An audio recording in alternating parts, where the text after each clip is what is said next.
And we see that just as Peter said, that they will willingly be ignorant in the last days, as we've toured around the United States with not only the pieces of brimstone, but also inviting the archaeologists that found Noah's Ark, that is noted by the Turkish government for the find of Noah's Ark, that we were amazed at when we were on radio and television how few people would actually go out of their way to be able to find out and be able to hold in their hands pieces of Noah's Ark, petrified remains of Noah's Ark that exist to this very day.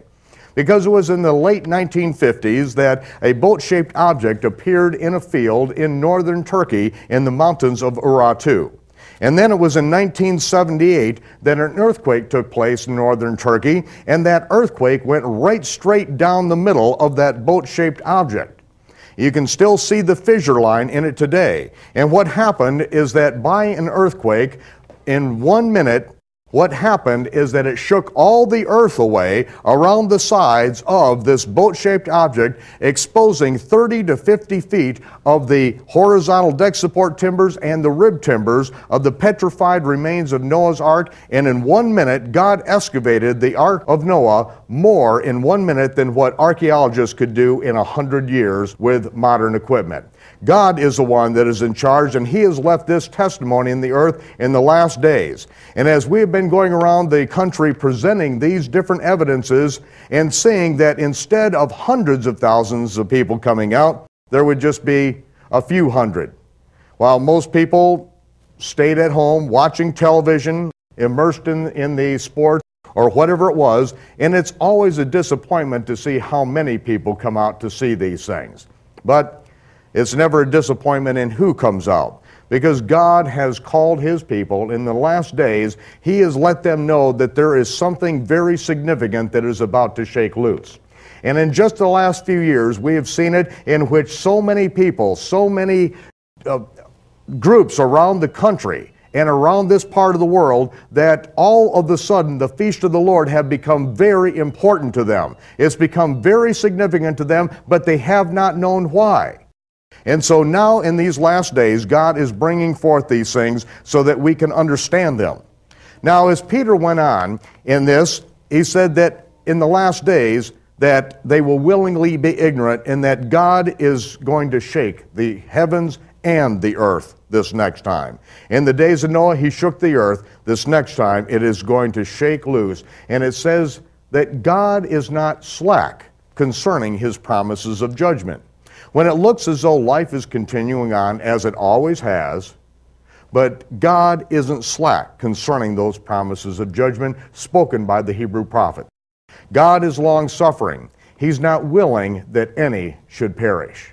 But then Peter makes one prophetic statement concerning the last days and the promised return of the Messiah. And there's only one statement that he makes, and one thing he says that we are not to be ignorant of. And he says, this we are not to be ignorant, that a day with the Lord is as a millennium, or 1,000 years, and 1,000 years is as a day. Shimon Kepha, Simon Peter, was speaking the very same thing that the Hebrew rabbis have taught for thousands of years.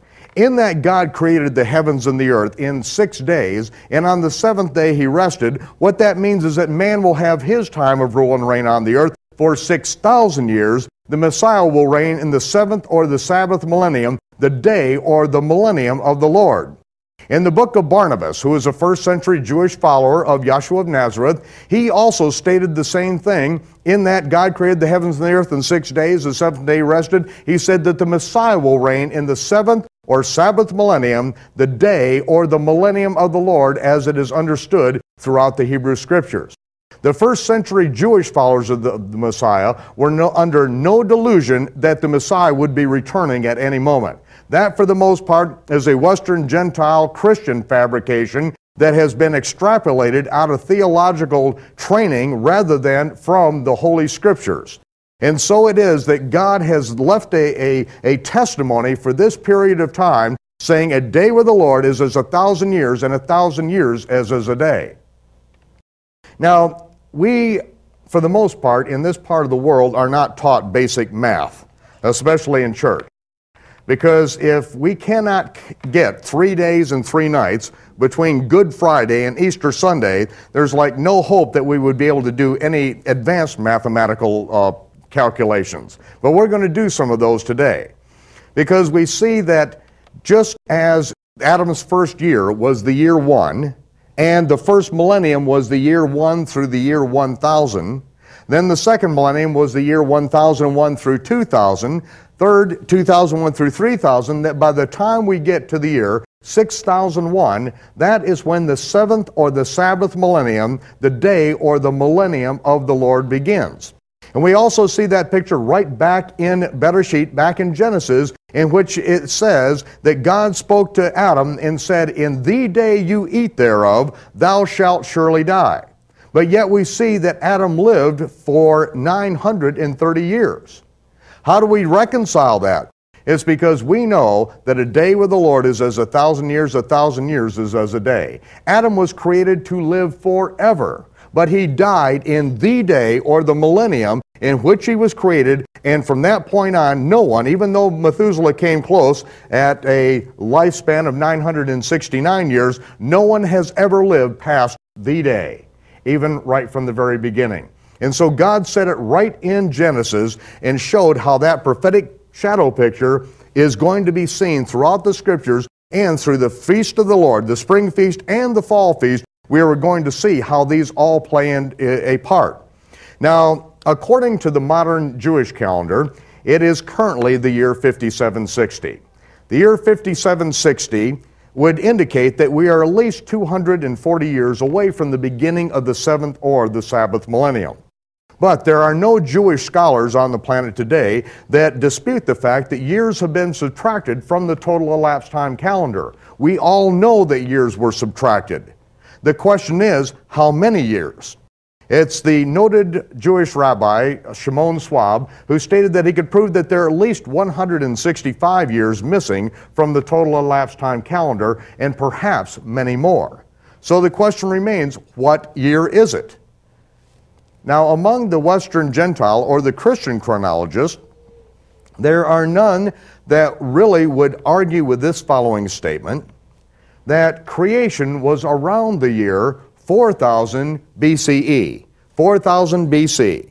And here we are now around the year 2000 of the Common Era. Now, any second grader would be able to add this together and see that 4000 BCE and 2000 of the Common Era would bring us to around the year 6000 at this point. But we're not taught the basic premise and understanding of the Hebrew Scriptures that a day with the Lord is as 1,000 years, and 1,000 years is as a day. And so it is that we are going to look at God's reckoning of time and understand these things from the biblical perspective, from the Hebrew perspective, because we are living in God's universe. The world in which we live is synchronized to God's calendar and God's time clock. Whether we know about it or not does not make any difference. God does not spin the universe around what we don't understand. I learned that several years ago. If I don't understand it, then it seems to just keep on rolling right over me at times if I get in the way. But God's reckoning of time, clearly outlined in the Hebrew Scriptures, we have completely forsaken in the West. We have inherited and adopted a pagan reckoning of time, which is completely out of focus of God's reckoning of time. In the Western world, every day of the week is named after a different pagan god. Every month of the year is named after a different fallen angel, a different god. From Janus, the two-headed god, all the way to August, Caesar Augustus, the god of the Roman Empire.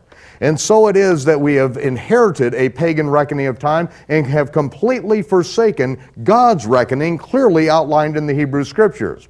Even the Western world in America, which purports to believe that the Bible is the Word of God, has completely forsaken God's reckoning.